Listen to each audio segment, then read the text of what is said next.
What is up, ladies and gentlemen? Welcome back to another Ark Survival Ascended video. Today, guys, we are taking a look at the SHASTASAURUS'S abilities.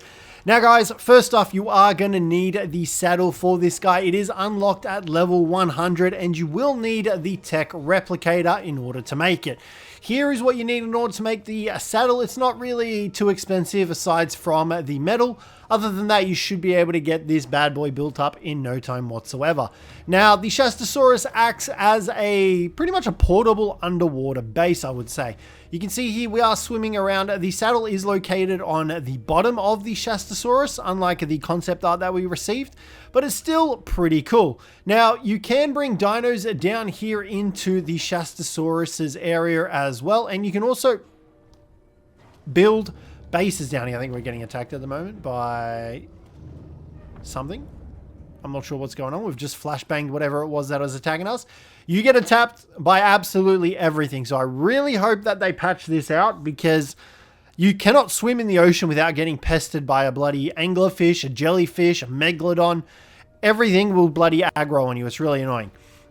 Nonetheless, back to what I was saying is you can actually build a base down here on the SHASTASAURUS'S saddle. So you can see if we grab some foundations, we're getting attacked again. You can actually snap those foundations onto the SHASTASAURUS'S saddle. So you can see here, we can chuck that down and you can build your structures down here. You can build fabricators, you can build smithies, you can build whatever you want down here on the back of your Shasto. So that's really cool in on itself. We are getting attacked by a goddamn anglerfish. Look, how the hell am I supposed to hit that little bastard? So that is one of the SHASTASAURUS'S abilities. You can also board your dinosaurs from the surface. You can see here, board dinos. You do get the option to board your dinos, and then you can actually unboard yourself and your dinos from that spot. So keep that in mind. You are able to load up your dinos, which is one of the main ways that you can get around with your dinos in the ocean area.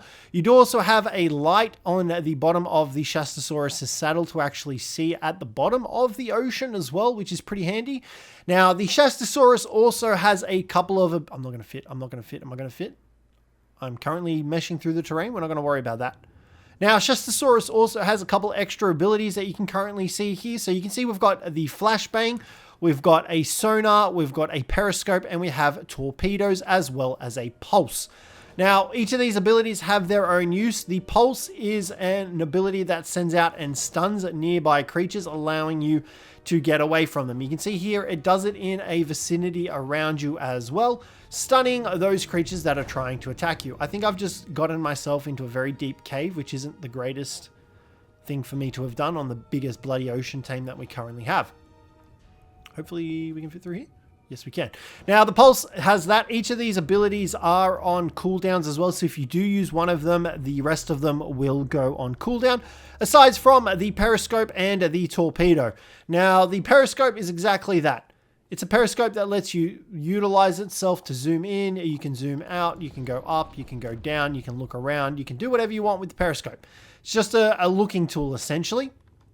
Now, you then also have the abilities for torpedoes. Now, you're probably wondering, where the hell are the torpedoes?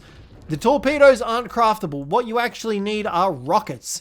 So rockets are your torpedoes. So if we chuck some rockets inside of here, you can see there that the torpedoes will get replenished. So you can activate this ability by aiming and firing. You will need to actually aim first in order to fire your torpedo. You can't actually just use the primary attack to fire the torpedoes. You will have to aim first, which, I mean, it's kind of annoying, but at the same time, I get it. Now, also, the glass down here on the SHASTASAURUS acts as a viewing way so that you actually get the scuba goggle effect when you're looking through the ocean, and it also helps to actually aim the torpedoes like this as well.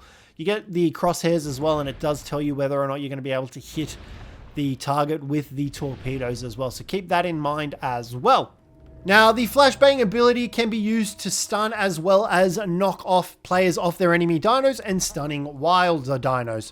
Now, when you use the ability, the creatures do need to be in front of you, so keep that in mind. It is kind of, unfortunately, not an area of effect attack. You'll see here shortly when we pop it off that it won't stun these anglerfish behind us. So if we go ahead and pop this flashbang, you'll see that these guys won't be actually stunned. The creatures do need to be in front of you. So do keep that in mind, but it does concuss them for, I think it's 2 seconds, and they're unable to move. So finally, the last ability is a sonar ability. Now, this does exactly what it sounds like it does. It sends out a sonar ability that allows you to see creatures underwater. So when you send this ability out, everything that is down here will ping back. You'll see here shortly, if we utilize the sonar ability, of course, there has to be stuff under here. You can see there, that means that there is stuff back there. There is stuff under there. So that is our sonar ability in action. Now, these guys do also have a melee ability. You can see here we're dealing 82 damage to this poor Pleasy.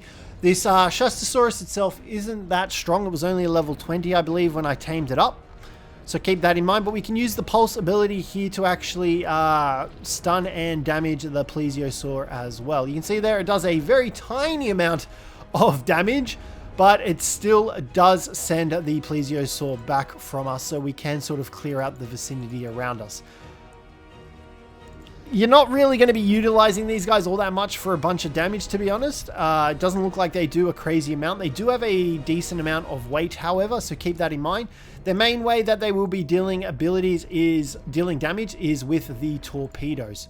I can't even see the bloody plesiosaur. These guys are just absolutely massive. So you can see here, we are able to get off our missiles against the plesiosaur. I did briefly get it off. I'm just kind of stuck here. These guys are very slow as well, so do keep that in mind. But you can easily load these guys up with Ankies and go deep sea diving, utilizing the Anki to actually farm up metal nodes down here if you really wanted to. Same for anything else that does decent at farming. Now, do be careful of meshing yourself out of the game, because you can, obviously the saddle being underneath, doesn't make it much more effective. You can also fire the torpedoes in a 360 direction as well. You can see here, these were currently being fired behind us, and now we're firing them on our sides. So keep that in mind as well. Now, as well as that, the Shasta also has a tail smack ability, where if you turn the camera to face the back of the Shasta, it will flick its tail up and down like so.